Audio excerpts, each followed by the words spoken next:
from Poland, and his professional experience goes back into many areas. First, working with studies of energy and environmental technology in the Faculty of Heating and Ventilation Technology at the Technical Silesian University in Gliwice, Poland, and also as a scientific assistant at the Hermann Reichtel Institute for Heating and Ventilation Technology at the Technical University of Berlin in Germany. And his topic will be all the time focusing on impact of volatile emissions from buildings material on air quality in ventilated rooms. Over the last 10 years, he was connected with a company called Kapman, who is a producer of HVAC systems, actually as an export director and a member of product committee.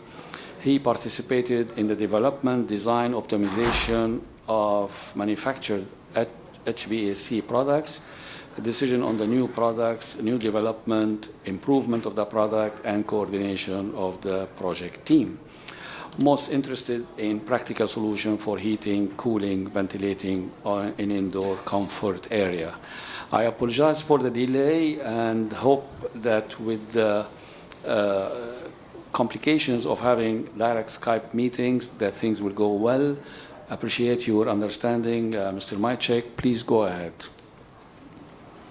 Okay, so warm welcome also of the audience also from my side. I hope you can see my presentation on the wall. Is that right? Yes. Okay.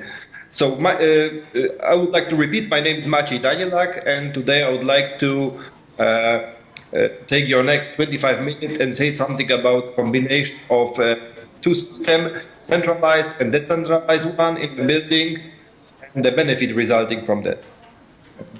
I will talk about two main requests of the HVAC system, which are ventilation and balancing of heat loss or heat loads, and covering of those to function with centralized and decentralized, with centralized and decentralized systems. Next slide, please.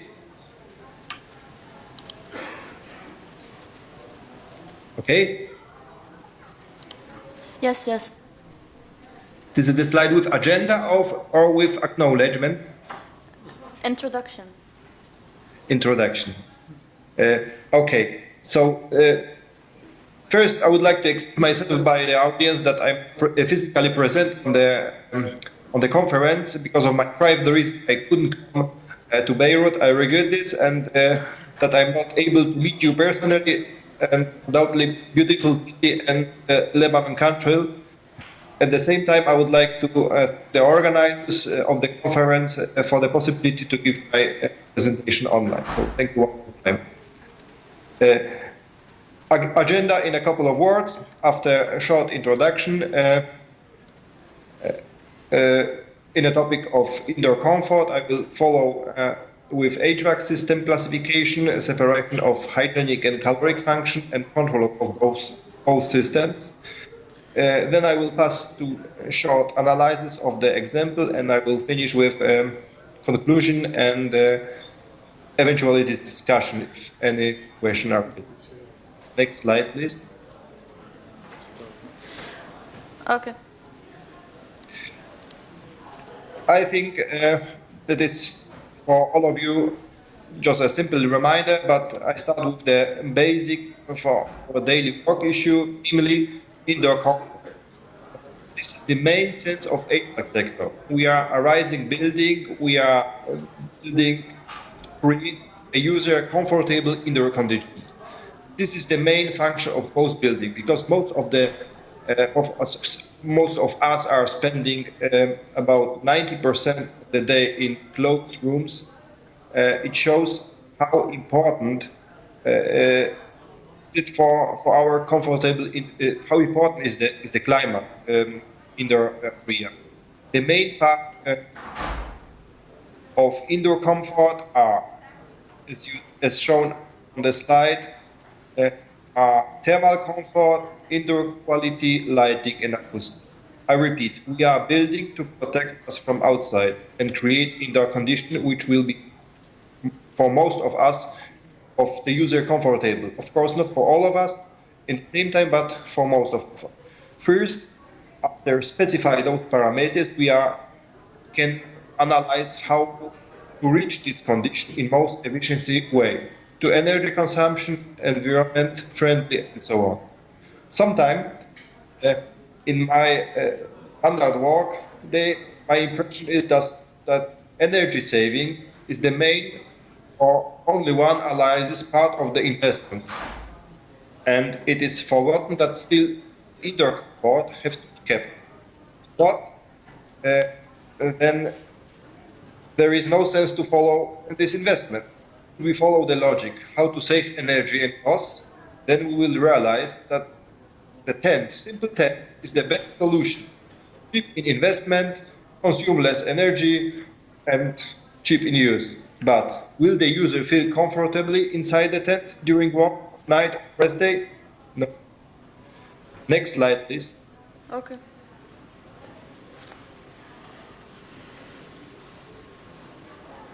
HVAC systems are implemented to meet the requirements of indoor thermal comfort and air quality. In next few pages, I will deal with that. Heating and cooling system can be divided into decentralized and centralized system, dependent on their location. General definition is of a decentralized system involves a set of independent technical units combined in one coherent system. In terms of heating or cooling systems, such units include heating equipment connected by a pipe system and robotic. While in centralized system, there is one main unit regulating the activity of other components. As both technology and life show, it is impossible to find an ideal solution without any flaws. Central system reduces the number of units to a minimum, what facilitates service and maintenance and well as optimized acoustic parameters. The advantages of decentralized system are exceptional during utilization, individual regulation, independent work of each unit, reduce significantly energy consumption of supply energy. Since it technically in a cube space in centralized system, it makes the interior arrangement much easier. Next slide, please.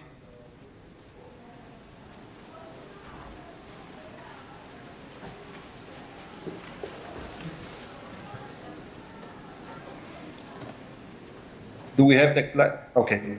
As already mentioned, selection of a system and decision regarding utilization depends on its compliance with specified hygienic caloric requirements. These functions are implied by various facts not corresponding to each other. Presence of the users and increased concentration of carbon dioxide result in aviation ventilation. As a consequence of difference between a given temperature and actual one, the units will be switched and both temperature will be evened out. An optimal solution in terms of investment and exploitation is combination of the two systems and they parallel work. In this case, hygienic requirements regarding ventilation are realized by the means of the centralized system, while all the thermodynamic processes take place in decentralized system. Both mechanisms are connected in closed or open system. In the open system, there is no interface between the mechanisms and the outer air separated from the fresh air. Next slide, please.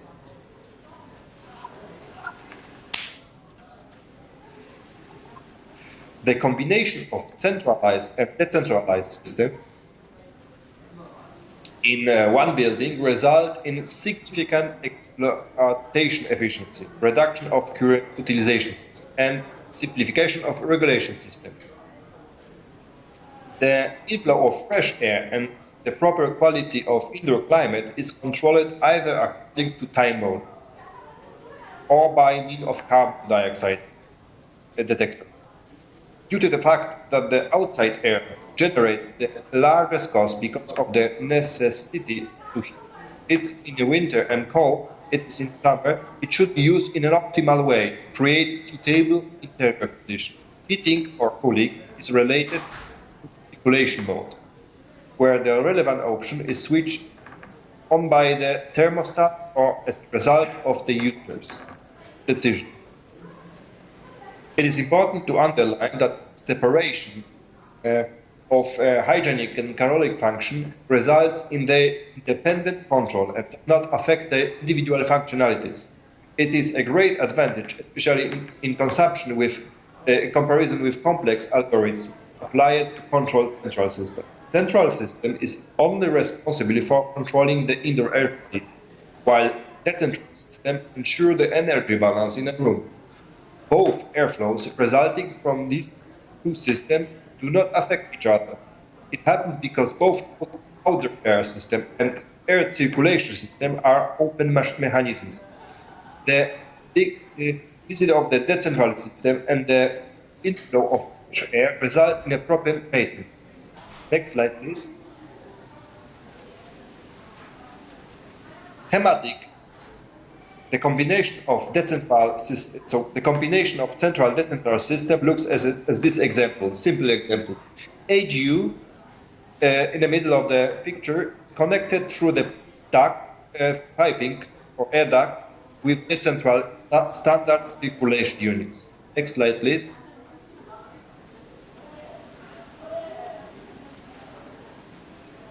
But the AGUs is employed for pure heat recovery and ventilation. So AGU has only a heat recovery system. It blows the air out through a duct system 100 centimeters above the secondary air recirculation ends off and the air heater. The ventilation units run when ventilation is needed, while the secondary air units heat or cool the fresh supply air.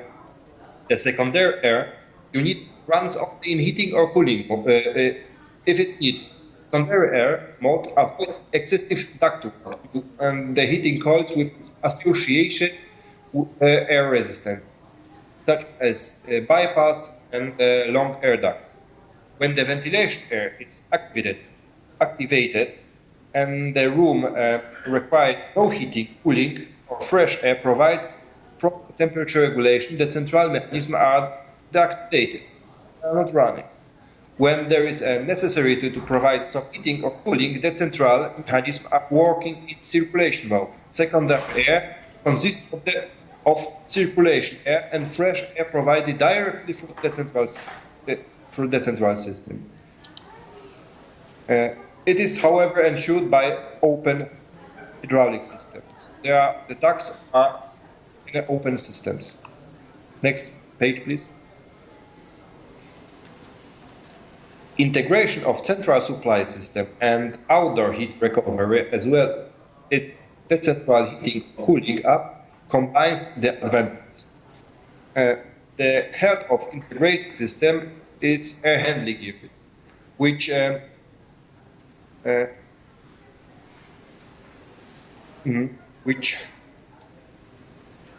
heat recovery unit with recovery units with integrated bypass. Its size is calculated based on the amount of fresh air to be provided.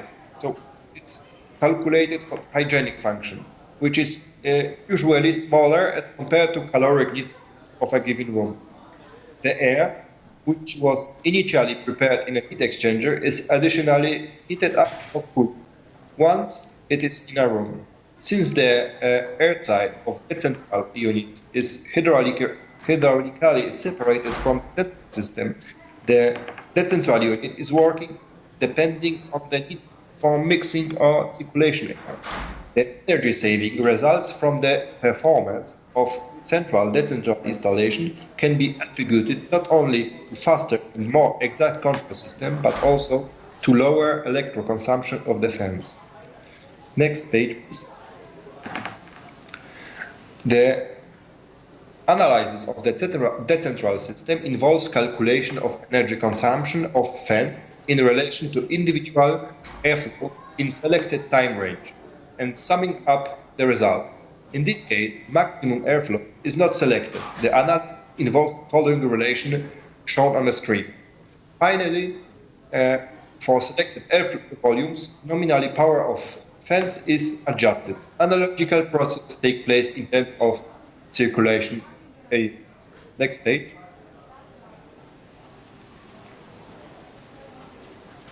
Below, there is an exemplary simulation of energy consumption by HVAC fans for the following condition. Next page.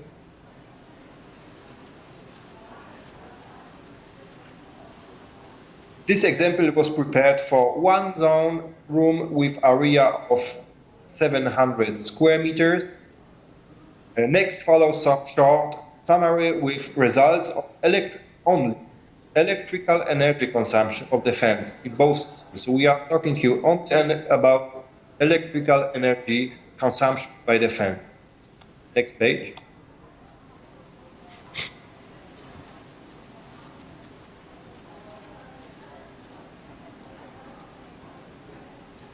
The analysis of the exemplary room for atmospheric condition in Berlin, so I choose Germany as a reference place, clearly show that the energy consumption of HVAC fans set up for hygienic and caloric needs is over 5 times smaller as compared to central system.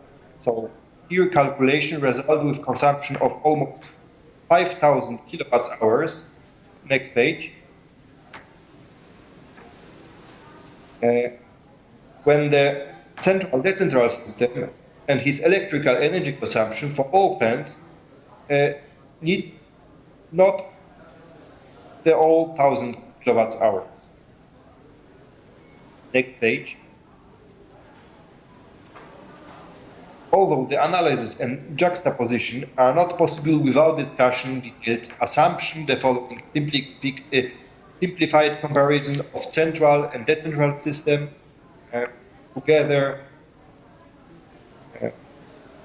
together with nominal parameters actually illustrated the difference between the two systems.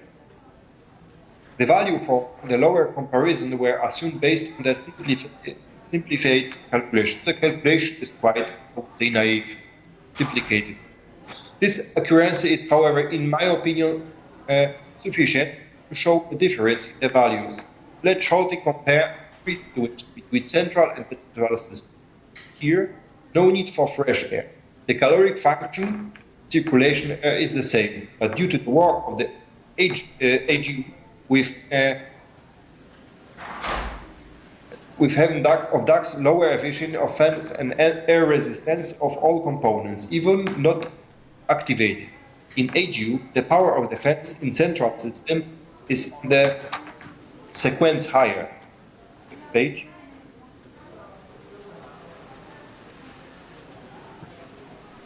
The ventilation modus for the both system cause the comparable energy consumption. Next page.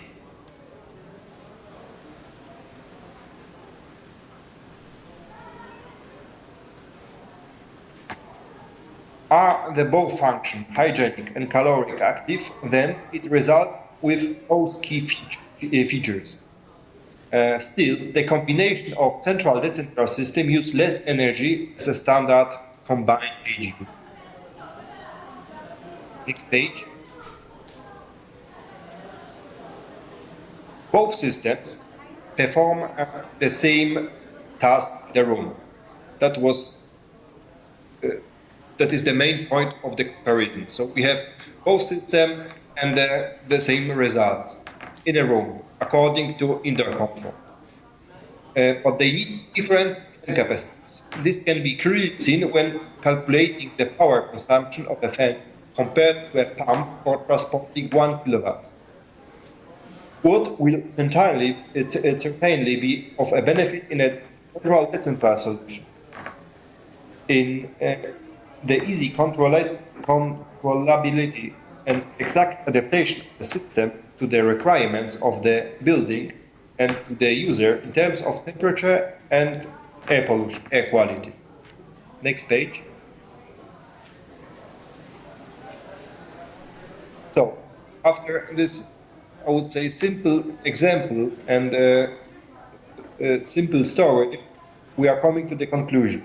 The decentral system is a technical solution which occupies relatively little space, and it's simple in terms of regulation and controlling. So the recirculation units are controlled by the simple thermostat, and the AGU is controlled only by a time modus or by CO sensor. There is no need to control them both in one system. So they are controlling themselves individually. And all year exploitation of ventilation units often involves unnecessary air resistance. Air and distribution, which they use as a cooler in heating mode, or which the use of a cooler and a heater or in a ventilation mode has proved not to be a sufficiently efficient solution. The comparison of a yearly performance of both systems has shown that in central-decentral system, much less energy is consumed by the fans. The main conclusion of the above provided analysis is that separation of hygienic and caloric function in central-decentral system is an energy-efficient and environmental-friendly solution for the ventilation and air conditioning of a building. The control, which separately controls the temperature and air quality, certainly fits better to the work parameters of the condition in the room.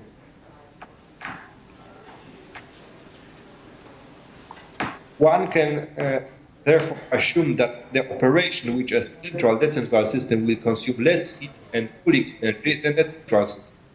It is planned in next future to examine this in the further study. The cost of the central-decentral system is about 10% higher compared to a central system. There is no big difference in investment fund between the both systems. However, it saves a lot of space in a building because of smaller ducts, so the higher price HVAC system entirely coincides with the whole investment, which produces more usable building space. So the HVAC system is much smaller because of we don't need to transport so many air as a medium for caloric function. Advantages while operating a separate system are adaptation of the amount of air to actual demand, avoiding unnecessary air transport, less pressure loss in the ventilation unit, heating, cooling through decentralized components where it is needed. So we can provide so many zones as we want. In this example, of course, there was only one zone. And good controllability. I think it's one of the most important benefits that the system is really easy to control and to use. What in a central system is not. The analysis and the comparison were computationally created. The analysis of the calculation program was created for a year with monthly integrals. Only the electric consumption of the fans in both systems was analyzed. A detailed analysis before include the operating behavior of the two systems. Also, a simulation model should be done, how dynamic, how accurate the system responds. Of course, the simulation model should be validated, and in the best case, a sample plan should be created. So the further research is planned, including these steps. Next page, please. Next page, please. Are there any questions? Thank you, Dr. Maciej. Is there any question in the poll? Hearing none, may I re-thank Dr. Maciej for being with us today, though from a distance, and we look forward to see him shortly at AUB anytime he feels like coming. I appreciate your time, Dr. Maciej. I appreciate the time for the listeners here, attendance, and look forward to see you in another opportunity. Thank you a lot. Bye. Thank you very much. Thank you. Thank you for the possibility to make it. Good night.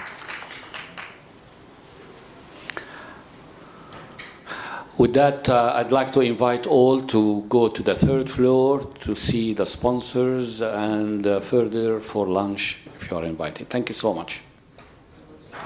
Sponsors, okay, or here at the lobby outside, please. Thank you. See you later.